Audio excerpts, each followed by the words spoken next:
Bom dia, que bênção mais uma vez estarmos aqui juntos e Amém. começarmos e começarmos aqui buscando a presença de Deus nessa manhã. Bem, amigos, hoje estarei dando continuidade à mensagem que tenho comumente feito a vocês. Eu falei a vocês no começo sobre algumas formas que o inimigo rouba vocês. Como é que vocês sabem? Todo mundo sabe que o inimigo só vem para matar, roubar e destruir. Ok. Mas como é que ele faz para roubar a gente? Eu estabeleci com vocês de que ele tenta roubar a todos os irmãos aqui do Goal Six. De que forma? Mudando ali o seu foco, mudando o seu coração. Mais ainda, ele tenta distrair você. Tem uma galera que está distraída aí com as coisas desse mundo e elas acabam perdendo o passo. Também o inimigo, ele não só tenta distrair você, mas o inimigo também, ele muda o seu foco, enganando você. Então, muitos dos irmãos são enganados pelo inimigo, por quê? Porque o inimigo ele só está aí para roubar, matar e destruir. E também falei a vocês de que ele usa do desânimo para mudar o seu foco, que foi o tema de ontem. Ele tenta usar justamente esse desânimo para destruir a vida dos nossos irmãos. E muitos irmãos acabam ficando desanimados da vida, desanimados de buscar o Senhor, desanimados de trabalhar na obra de Deus. Por quê? Porque ele se coloca nesse meio para tentar puxar os nossos irmãos. Para tanto, hoje eu quero falar a vocês sobre o inimigo se colocar no meio do caminho para desafiar a sua fé. Será que realmente você acredita no Senhor?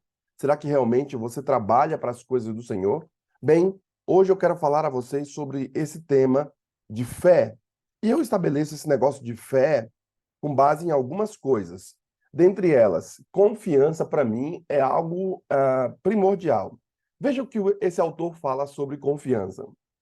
Diz assim: Deus está buscando corações que sempre descansem no seu seio e, ao mesmo tempo, confiem nele, para que tudo o que ele deseja seja realizado em suas vidas.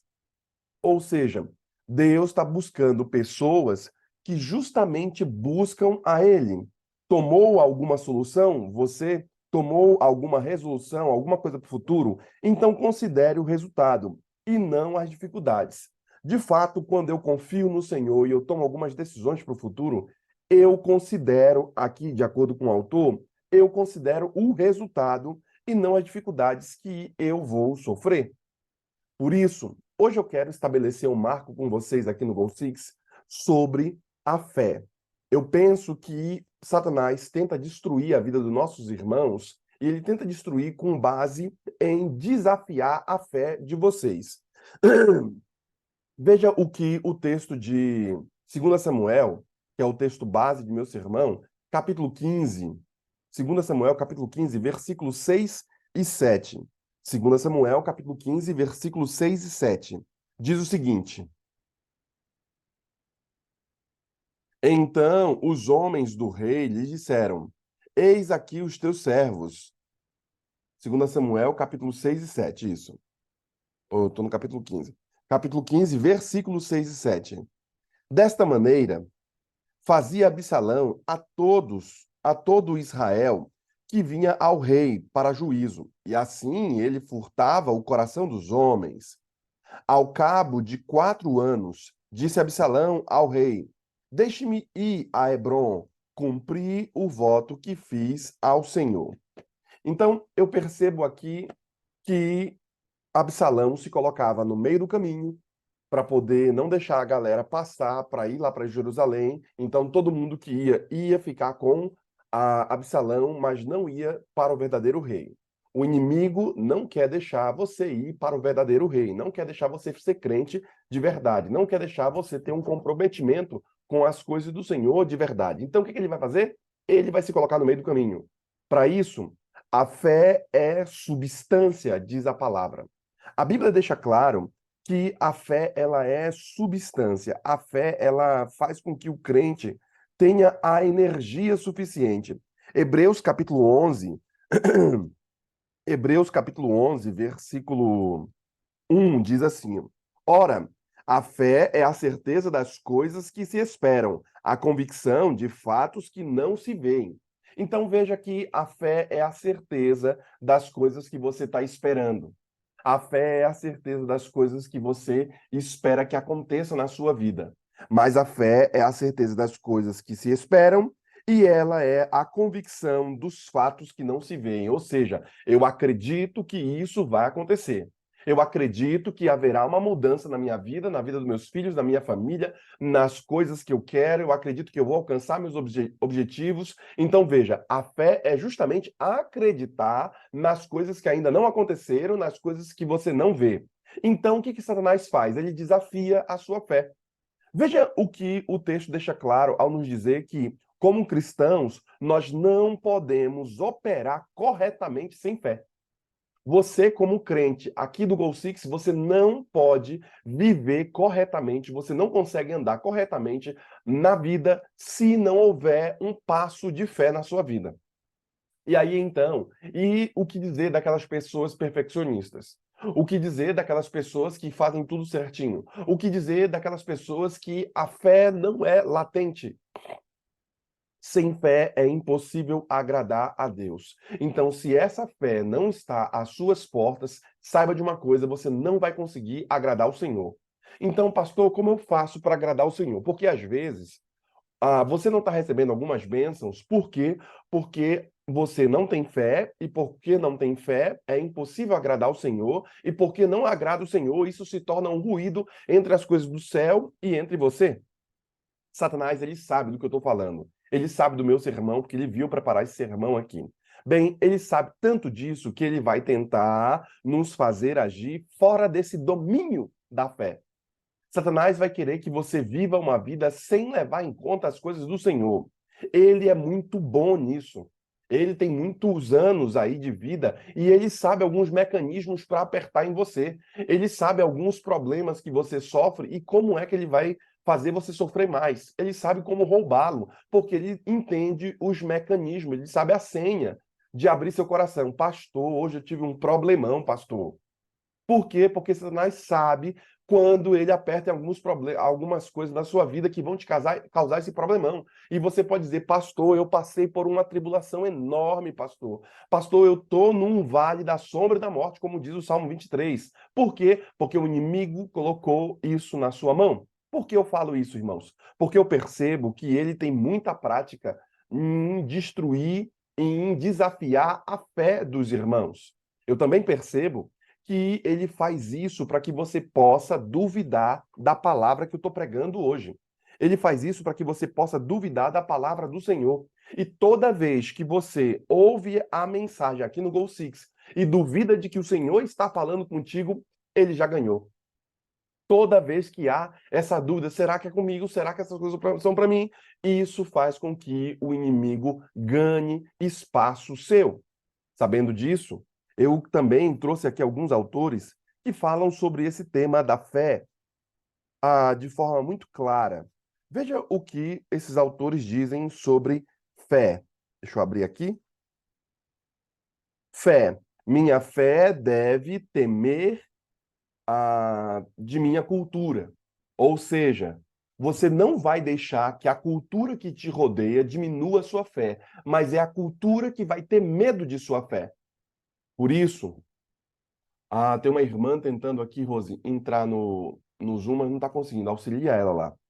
Também percebemos algumas coisas aqui. Por exemplo, quando a fé se vai e a honra morre, morre o homem também. Muitas pessoas desejam ter fé do tamanho de uma montanha antes de tentarem mover uma semente de mostarda. É um fato que sua fé, para ser do tamanho de uma montanha, para você ter uma fé vitoriosa, para que você faça as mudanças necessárias na sua vida, você precisa começar a germinar essa fé, e essa fé precisa ser do tamanho de um grão de mostarda. Por isso eu coloquei que esse ponto aqui do versículo 6 e 7 falam justamente sobre a fé, mas eu vou mais além. O versículo 5, ainda do capítulo 15, falam pra gente algumas coisas interessantes, tais como Também, quando alguém se chegava para inclinar-se diante dele, ele estendia a mão e pegava e o beijava. Não só ele desafia a fé, mas ao fazer com que você considere isso daqui que a gente está falando, então o próprio inimigo ele fará você ficar temeroso, você vacilar. Por quê? Porque ele está desafiando algumas partes da sua vida e a pessoa vai ficar temerosa. Quando o texto bíblico nos diz que Satanás tenta seduzir as pessoas e colocar essas pessoas em armadilha, a palavra está dizendo que enquanto ele faz você considerar o caminho dele versus o caminho do verdadeiro rei, ele já deixou você vacilante. Lembra daquela expressão que temos no jargão cristão? De que o muro pertence a Satanás, então o irmão não está nem do lado do diabo, mas o irmão não é 100% de Deus. O irmão é chamado, né, no jargão cristão, ele está em cima do muro. O muro não pertence a Satanás. Se Satanás já conseguir colocar no seu coração uma dúvida, se você já vacilar, então você já perdeu o caminho do verdadeiro rei. Você já perdeu o caminho de Deus. Por isso, Absalão se colocava no meio do caminho e falava aquelas palavras: Olha, ninguém vai te ajudar lá com o rei, não tem condição. E quem dera eu fosse aqui um juiz em Israel, resolveria todos os problemas de Israel, mas puxa, que pena. E quando a pessoa chegava, a pessoa se curvava e dizia para ele: Olha, eu sou da tribo tal, ele também abraçava a pessoa, beijava a pessoa, conforme nós lemos aqui. O que Satanás estava fazendo ali? O que Absalão estava fazendo ali? Colocar uma dúvida na cabeça dos irmãos, fazer com que os irmãos desconfiassem do verdadeiro rei, do caminho do verdadeiro rei e olhassem os dois lados. Toda vez que você desconfia das coisas do Senhor, toda vez que você deixa para lá as coisas do Senhor, você corre sérios riscos de ficar vacilante, temeroso quanto ao futuro, não toma algumas decisões porque você está com medo do futuro, você não tem a certeza das coisas do Senhor. Então, essa dúvida, ela transfere para você uma, uma marcha mais lenta e você não consegue se desenvolver porque há em você uma dúvida. Também eu percebo aqui que depois que Absalão falou aquelas mentiras aos súditos do seu próprio pai, ali, e o rei Davi, que estava no seu trono, ele estendia a mão e pegava a mão de quem estava oferecendo reverência e o beijava. Olha só como Absalão fazia. Ele pegava a mão, ele abraçava, ele beijava. Essa era uma forma de ganhar o favor. Essa era uma forma de ganhar a aceitação daqueles que dele se aproximavam. O inimigo vai se colocar no seu caminho, mas ele não se apresentará como ele realmente é. E se você não tiver o discernimento claro, se você não tiver o foco claro de buscar o reino de Deus, você vai perceber que você vai passar o dia todo e não vai conseguir orar. Você vai perceber que vai passar o dia todo e você não vai conseguir ler a palavra. Você vai perceber que vai passar o dia todo e você não vai ter um momento com o Senhor. Você vai passar as suas semanas e não vai conseguir pregar o evangelho. Por quê? Porque ele vai se colocar dessa forma. Ele vai vir dar um afago em você e dizer: Olha, hoje está tão cansado. Ai, fazer um carinhozinho na irmã que tá dormindo. Não acorda hoje não, Gol Six hoje não, pelo amor de Deus. Você tá muito cansado. Ele vai se colocar desse jeito para fazer o quê? Para tirar você da rota. E se você não se perceber, se você não levar a sério de que eu preciso ir para o local onde o rei está, se você não perceber, você pode sucumbir. Daí a importância de você entender o que aconteceu com esses dois, pai e filho, e o que Absalão representa ali, e o que o rei Davi representa ali. Bem, eu também percebo que Satanás fará o que for preciso para atraí-lo ao ponto de você considerar o lado dele. Ele não vai querer necessariamente que você, logo de cabeça, vire uma pessoa de fora da igreja, uma pessoa que não ama Jesus. Mas ele vai querer fazer você considerar o lado dele. Estou cansado hoje, pastor. Pastor, eu estou com essa dificuldade, pastor. Pastor, hoje eu não vou para a igreja, pastor. Pastor, hoje eu não vou fazer essa ação missionária aqui, pastor. Por quê? Porque a minha vida tem isso, isso, isso. E o irmão conta toda uma história verídica, de o porquê que ele não pode se desenvolver nas áreas do Senhor. Por quê? Porque se você considerar ao menos o lado de Satanás, ele já ganhou. Sabendo disso, Satanás fará com o que for preciso, querido irmão. Ele faz o que é preciso para que você considere a alternativa dele. E qual é a alternativa dele? Considerar uma alternativa à verdade. E por isso eu coloquei aqui que a alternativa de Satanás é que você considere a alternativa à verdade. Não existe uma alternativa a não ser Deus. Só que se você considerar qualquer outra coisa que não seja Deus em sua vida, então ele já ganhou. Porque tem algumas pessoas que estão vivendo sem ter a presença de Deus, porque elas estão considerando de que e julgando de que isso não é tão necessário assim. Sabendo disso, eu percebo também que a pessoa estará se tornando vulnerável à derrota e vulnerável à destruição. O caso das pessoas que estavam vindo das suas cidades, das suas tribos, para falar com o rei Davi, e Absalão se colocar no meio, e as pessoas considerarem o que Absalão estava falando, elas estavam se tornando vulneráveis a não ter o seu problema resolvido, a não ter ali a sua causa entregue ao Senhor, a não ter a verdadeira presença de Deus. Por isso, nessa série de sermões que estou falando a vocês, eu também percebo que Abraão, ele nos ensina essa verdade como exemplo, a verdade de colocar o reino de Deus em primeiro lugar e as outras coisas serem acrescentadas. Olha só o que a verdade nos diz. E sem se enfraquecer na fé, considerou o seu próprio corpo já amortecido, pois já tinha quase 100 anos, e o amortecimento do ventre de Sara. Contudo, à vista da promessa de Deus, não vacilou por incredulidade, antes foi fortalecido na fé, dando glória a Deus. Diz Romanos, capítulo 4, versículo 19 e 20. Então eu quero que vocês percebam aqui um caso de fé. Abraão, ele é chamado do pai da fé porque ele não vacila. Ele coloca, mesmo que sua carne já tenha amortecido, que é a expressão que o texto bíblico nos traz, mesmo que ele já esteja velho e Sara já não tenha mais condição de dar à luz, eles confiam. Então, se você quer ter vitória, você tem que partir de um pressuposto de que eu confio que o verdadeiro rei vai ouvir a minha causa, mesmo que as pessoas se coloquem no meio do caminho, mesmo que quando eu olhe para os outros eu tropece, mesmo que quando eu olhe para alguns crentes, para alguns irmãos, eu caia. Eu não consiga ver a verdadeira fé naqueles irmãos, a verdadeira força. Então eu vou ser guiado pela força que vem do rei, o verdadeiro rei. Toda vez que você olhar para as coisas da igreja, toda vez que você olhar para alguns erros na igreja, de alguns irmãos, de algumas pessoas, você está considerando a causa deles. Eu quero que você pare de olhar mais para as pessoas, pare de olhar para as pessoas e comece agora a olhar para Cristo, comece agora a olhar para o verdadeiro rei, comece agora a olhar para a cruz, porque eu julgo que de lá vem o nosso socorro vem da onde? Do Senhor. Então, vamos olhar para o alvo, vamos olhar para Cristo, porque lá teremos a plena força.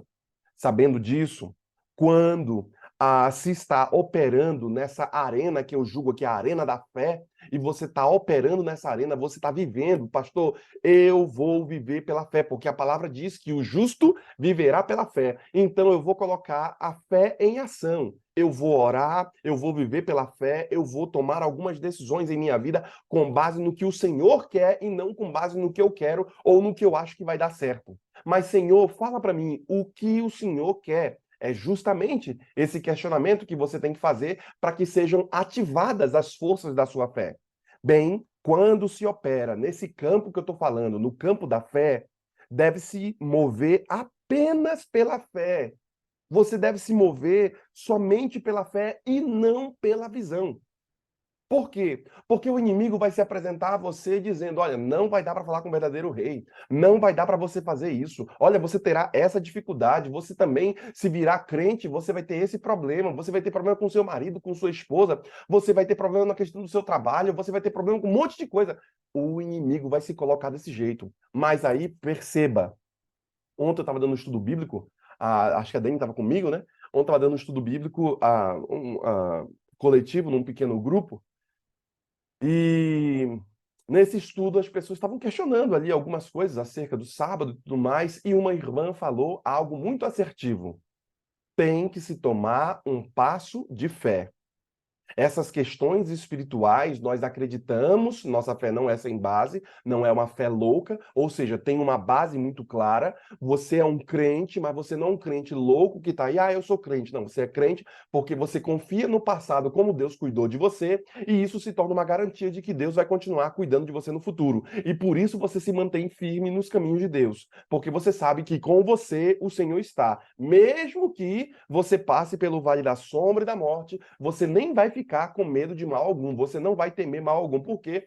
Porque Deus está com você, a sua vara e o seu cajado consolam você. Deus prepara uma mesa na presença dos adversários, unge até a sua cabeça com óleo, o seu cálice vai transbordar. Certamente, como diz o salmista, né? A bondade e a misericórdia me seguirão todos os dias de minha vida e habitarei na casa do Senhor para sempre. Bondade e misericórdia fazem referência ao quê? Jesus Cristo. Ele é amor, ele é bondade. A misericórdia, ele se torna misericórdia por nós. A santidade vem, a divindade desce e se torna misericórdia. Ou seja, Deus Pai, Deus Filho, Deus Espírito Santo está conosco até a consumação dos séculos, até viver para sempre na casa do Senhor. Quando o irmão percebe isso, quando o irmão se atenta a esse objetivo, a essa clara evidência, então o irmão começa a avaliar o que aconteceu aqui com Davi e Absalão. Não considere Absalão, considere olhar para o rei, não olhe para os irmãos que erram, não olhe para os problemas que os irmãos estão passando, mas olhe para Jesus Cristo, porque de lá vem nosso socorro, vem a nossa força, vem a transferência de energia para a gente. Por isso eu coloquei aqui, se Abraão tivesse se movido apenas pela vista, ele não teria feito outra coisa a não ser vacilar ao pensar na ideia de que ele seria capaz de gerar um filho na sua velhice. Vocês lembram que quem riu foi Sara, mas Abraão ouviu a voz do Senhor, por isso é acreditado a ele como o pai da fé, ao ponto de no futuro, o que Deus mandar, ele pegou o cutelo e iria ali sacrificar seu filho. Mas ele não sacrificou porque foi impedido pelo Senhor. Falou: Abraão, para com o negócio aí. Eu sei que você confia em mim. Pega ali aquele cordeiro que está no canto e você faz o sacrifício aí. Abraão não titubeou. Ele não perdeu de vista que deveria obedecer e falar com o verdadeiro rei. O inimigo vai se colocar no meio do caminho aqui e vai tentar persuadir você. Por isso eu coloquei aqui. Ele vai tentar persuadir para fazer você vacilar, para fazer você levar em consideração qualquer outra coisa que não seja as coisas do Senhor. Portanto, ele, o próprio Deus, quer te ajudar nesse processo. Ele não teria feito outra coisa a não ser vacilar ao pensar na ideia de que ele não seria capaz de gerar um filho na sua velhice. Ele, o próprio Deus, era, portanto, o fortalecimento da fé de Abraão. Quer você ter restauração, quer você ter vitória na sua vida, quer que o Senhor te abençoe, quer que o mar seja aberto, quer que as coisas aconteçam milagrosamente na sua vida, então considere olhar a sua vida com um olhar de fé. Considere tomar decisões mais voltadas, pautadas pelas coisas do Senhor, do que a visão humana, pelas coisas humanas. Se as coisas não estão muito claras, você pergunta ao Senhor: Senhor, mostra-me o caminho. Talvez não venha a resposta na velocidade que você quer, mas Deus está te preparando para te dar as devidas condições para você tomar a decisão. É esse o pensamento que você tem que ter. Por quê? Porque você tem que estar andando na palavra. E quando você está andando na palavra, o Senhor é por ti. Lembre-se que há um rei em Israel. Lembre-se que há um Deus no céu que está velando, está orando, está junto conosco. Esse Deus está com os olhos atentos para os seus filhos. Nada acontece nessa terra ou na sua vida que o próprio Deus não saiba e que ele não esteja atento. Há rei em Israel, há Deus ainda na terra. Olha, ontem tivemos uma reunião até tarde e eu achei interessante a visão de um autor que falava especificamente o seguinte: quando o povo foi para a Babilônia, eu vou fazer um sermão sobre isso. Quando o povo foi para a Babilônia, todo o povo começou a chorar. O que vai ser de nós? Israel acabou. O que devemos fazer? Devemos lutar para que volte Israel? Devemos guerrear contra os babilônios? Devemos fazer o quê? Porque os marcos todos foram destruídos. Aí você percebe algumas pessoas que estão vendo a desgraça acontecer em nosso país, outras pessoas estão vendo a desgraça acontecer aí no seu próprio país, aí na América. O que o cristão deve fazer? O Deus respondeu para o povo que estava cativo em Israel, porque havia muita corrupção, eles eram escravos, as pessoas não tinham valor ali e eles estavam desesperados por querer uma resposta do Senhor. O que é que nós cristãos devemos fazer quando há incerteza, instabilidade nos marcos que acreditamos?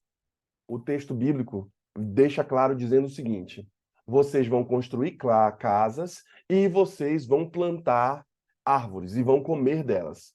Ou seja, Deus respondeu para eles que eles precisavam cuidar da vida deles. Eles precisavam construir e viver em harmonia. Procurem, o texto bíblico diz assim: procurem a paz da cidade. Você deve procurar a paz e cuidar, porque tem uma galera que está perdendo tempo com política, tem uma galera que está perdendo tempo brigando com os outros, tem uma galera que está perdendo tempo com um monte de coisa, mas não está observando o que Deus falou para o povo de Israel no período da Babilônia.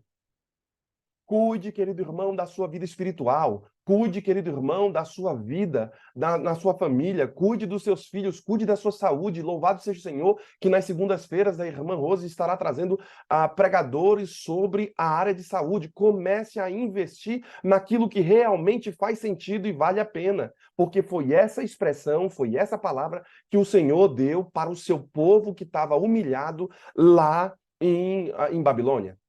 Hoje eu quero dar essa noção para você, de você começar a cuidar da sua própria vida e parar de olhar para a vida dos outros, parar de olhar para os problemas dos outros, porque isso vai te levar a vacilar.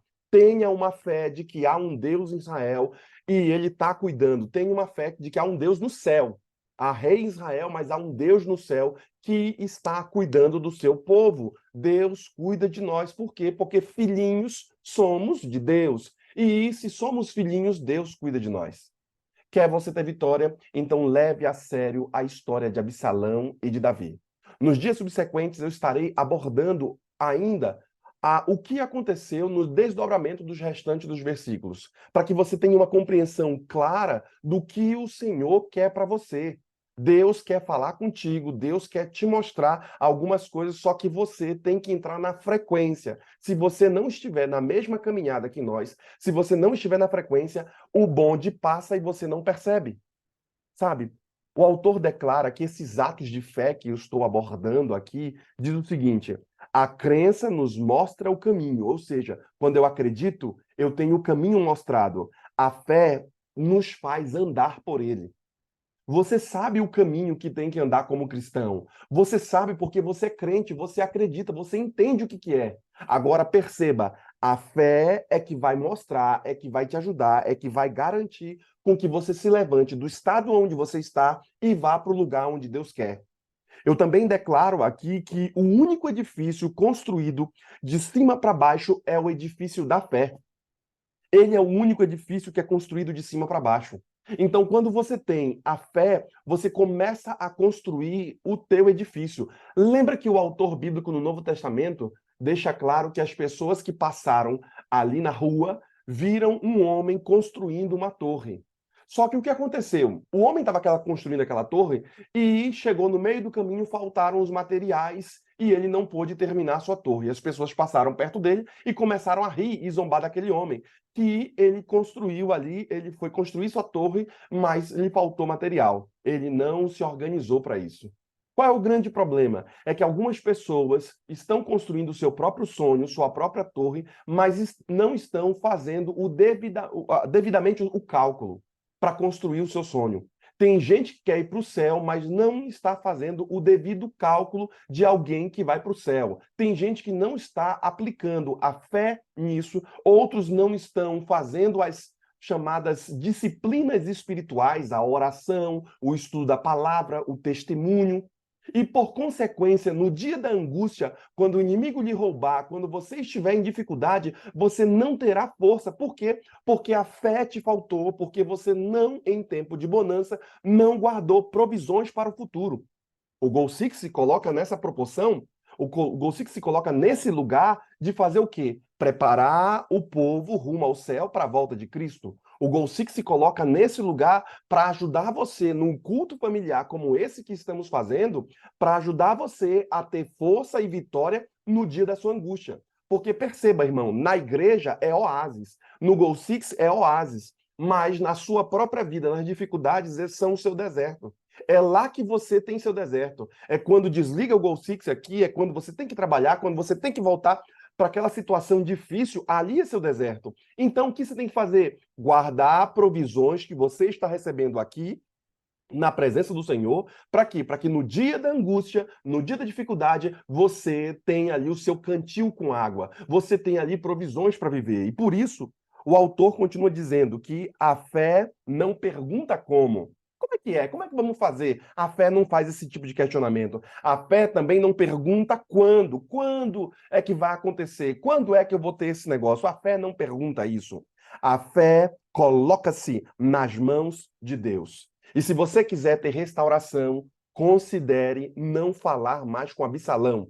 Considere passar adiante e ir lá para o verdadeiro rei. Considere parar de confiar nas próprias forças, parar de confiar em si mesmo e começar a confiar como um ato de fé nas coisas do Senhor. Porque se assim você fizer, o mar vai se abrir para ti. Se assim você fizer, o verdadeiro rei ouvirá você. Se for o caso, importune Deus, busque o Senhor, fale várias vezes, como foi o caso daquela mulher viúva, que ficou importunando Deus, ficou importunando o juiz, e o juiz teve que, de fato, ali dar a sentença a ela.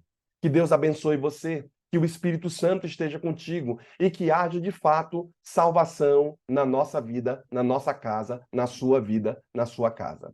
A irmã Suelen estará orando. E enquanto a serva do Senhor estiver orando, eu quero que você se una a nós em oração também, para buscar a presença do Senhor e ter a transformação em nossa vida. Vamos orar juntos aqui. Vamos.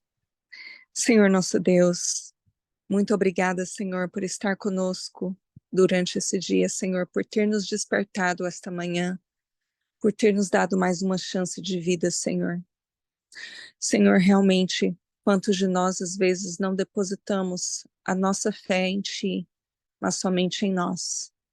Nós cremos em nós mesmos, Senhor, e esquecemos que o Senhor é um Deus muito maior do que nós, que o Senhor tem planos para nós, que o Senhor sabe o que é melhor para nós também, Senhor. Senhor, o Senhor conhece o nosso deitar, o nosso levantar, o Senhor conhece o íntimo do nosso coração. O Senhor sabe o que vai, Senhor, na nossa mente. O Senhor conhece os nossos sonhos, os nossos obstáculos. Senhor, por favor, eu venho te pedir que o Senhor nos ajude, me ajude, Senhor, a estar cada dia mais perto de Ti, me desconectando, Senhor, daquilo que afasta o Senhor, que afasta a mim da Tua presença, Senhor. E por isso, Senhor, eu venho te pedir o Teu Santo Espírito na minha vida. É o que eu tenho buscado todos os dias, Senhor. Mude, Senhor, transforme a minha vida, o meu pensamento, os meus gostos. Mude, Senhor, também os meus defeitos. Por favor, Senhor, me ajude a estar mais e mais firme nas tuas promessas, a andar de mãos dadas contigo em cada detalhe da minha vida. E não, Senhor, esquecer de ti, que o Senhor é um Deus que opera milagres e que o Senhor tem planos lindos para a minha vida e também para a vida de todos que estão aqui. Se há alguém aqui, Senhor, com falta de fé, incluindo eu, Senhor, que o Senhor venha mostrar no nosso dia a dia que o Senhor está conosco e que o Senhor não esquece de nós. Só o fato, Senhor, de estarmos acordados aqui já diz, Senhor, que o Senhor tem um plano para as nossas vidas, que nós não estamos esquecidos. Senhor, por favor, me batize com teu Santo Espírito E eu tenho certeza que esse é o pedido de cada irmão que está aqui também. O Senhor conhece, Senhor, a vida de todos aqui e sabe, Senhor, o que se passa na vida deles, os pedidos que eles têm, Senhor. Eu não sei, Senhor, mas o Senhor tem.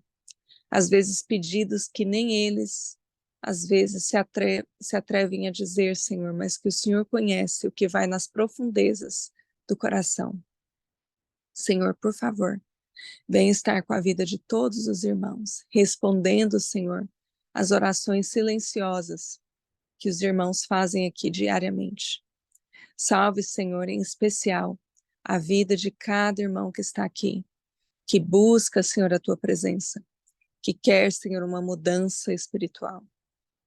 Senhor, eu venho te pedir que também venha estar com os filhos, os netos, os entes queridos, Senhor, dos irmãos que têm algum familiar afastado da tua presença. Senhor, eu sei que há muitos pais aqui que olham insistentemente pela salvação dos seus filhos. Por favor, Senhor, ouça a oração desses pais. O Senhor conhece a amargura que eles sentem por não ter os seus filhos na igreja. Traga, Senhor, cada um desses filhos de volta, Senhor, para os teus braços. Por isso, Senhor, eu também oro pela vida espiritual do meu pai, do meu irmão, que também se encontram afastados, Senhor, neste momento. Eu não sei, Senhor, como eles voltarão, qual é o método que o Senhor usará para que eles voltem, mas o Senhor sabe, Senhor, assim como conhece todas as pessoas, os entes queridos também dos que estão aqui, o Senhor conhece o coração deles e sabe como cada um deles voltará para ti. Senhor, por favor, fale com ele todos os dias, que eles possam sentir saudade, Senhor, de estar diante da tua presença. Senhor, eu venho também te pedir pela minha vida espiritual, também pelos meus pedidos, e que seja feita a tua vontade sempre, Senhor, na minha vida. E me ajude, Senhor, a ter mais fé e esperança em ti, Senhor, e saber que o Senhor sabe o que é melhor para mim. Senhor, eu também venho te agradecer pela vida da Rose, que está aqui todos os dias com a gente, ela sempre animada, feliz, uma mulher de Deus, Senhor, amorosa, espiritual. Senhor, cuide da sua vida, cuide dos detalhes da sua vida, os seus pedidos. Por favor, Senhor, esteja com a tua serva, esteja também com o Donald, com o Yuri, com a Rayane e com o Mike.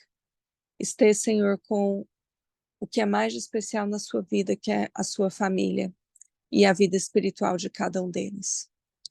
Senhor, obrigada também pelo pastor Anderson, que é uma pessoa muito especial, que está aqui conosco todos os dias.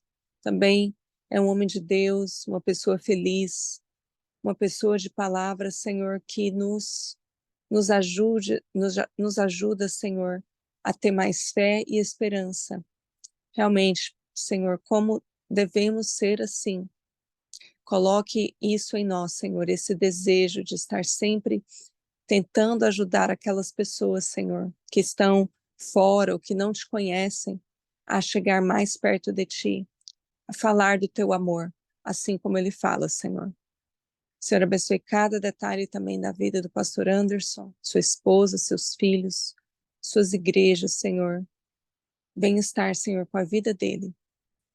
Senhor, mais uma vez eu também peço pela vida de cada irmão que está aqui. E que o Senhor venha, Senhor, com as necessidades deles. E salve, Senhor, cada um deles. Eles são muito especiais para ti, Senhor. Senhor, que o Senhor nos abençoe esse fim de semana. Para mim será um fim de semana extremamente ocupado. E eu tenho certeza que para muitos aqui também. Mas que o Senhor possa já nos dar a bênção, Senhor, do sábado.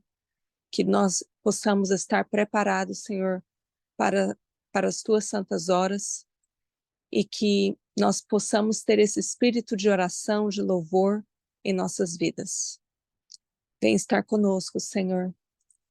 Muito obrigada por morrer por nós. Nós te amamos muito, Senhor. O que nós te pedimos em nome de Jesus. Amém. Ainda em tua presença, Senhor, rendemos graças a ti, porque o Senhor é bom e sua misericórdia dura para sempre. Agradecemos a ti, Senhor, por tua palavra nessa manhã. Agradecemos a ti, Senhor, porque o Senhor nos ajuda. E hoje queremos pedir a ti que nos dê, Senhor, o entendimento claro para fazer sempre tua vontade. No dia de hoje, Senhor, queremos orar e pedir a ti, Senhor, que tenhamos uma renda eterna, Senhor. Que os dividendos comecem a cair sobre nossa vida. Queremos, Senhor, que o Senhor coloque em nós a paixão que o Senhor tem por pessoas, por amar as pessoas, para que nós não possamos, Senhor, viver só, mas querermos amar o próximo. Queremos gostar das coisas que o Senhor gosta, mas nos apaixonar, nos envolver, nos empolgar, Senhor, como se fosse para nós mesmos. Ajude-nos a ajudar os outros, como se estivéssemos ajudando a nós mesmos. Queremos, Senhor, começar a ter essa paixão por amar e por salvar os outros. E queremos, Senhor, ter nojo das coisas que são maléficas ao teu reino. Queremos, Senhor, entregar a nossa vida em tuas mãos. Por isso, agora, Senhor, coloca em nosso coração a paixão pelas almas, a paixão pelas pessoas. Não nos deixe, Senhor, cair em tentação, mas nos livre de todo mal. Que tua palavra de hoje, Senhor, seja uma fonte de vida a nós e que nesta manhã, Senhor, recebamos a porção do teu Espírito. Todos os dias temos orado aqui para ter mais do teu Espírito. Todos os dias temos orado aqui para buscar mais a tua presença. E por isso hoje entregamos em tuas mãos mais uma vez a tua serva, irmã Rose. Cuida, Senhor, de tua serva. Cuida, Senhor, dos interesses dela, das pessoas a quem ela ama. O seu esposo, Donald, os meninos também, os amigos da irmã Rose que estão próximos, as irmãs dela, os irmãos que estão aqui no Brasil. Que o Senhor cuide dessa família abençoada. Também, Senhor, estenda a tua bênção à irmã Suelen. Que ela também, no dia de hoje, receba a porção do teu Espírito, receba a porção da tua graça. O Senhor nos sonda e nos conhece e sabe bem o que vai no íntimo de nossa alma. O Senhor sabe dos nossos desejos, dos nossos sonhos e também de nossas lutas. Por isso, entregamos tudo isso em tuas mãos, referente à tua serva, a irmã Suelen. Ela tem um ministério de música, Senhor, um ministério de louvor, que o Senhor a abençoe nesse ministério, que quando ela cante, que o mal de fato seja espantado, Senhor, seja retirado daquele ambiente. Assim como Davi tocava a lira, a harpa, ele expulsava os pensamentos maus de Saul, que a irmã Suelen, quando cantar, que ela expulse a maldade daquele ambiente, porque a luz entra naquele lugar. Em tuas mãos colocamos tua serva e oramos a ti, dedicando a nossa vida, oramos em nome de Jesus. Amém, Senhor. Amém.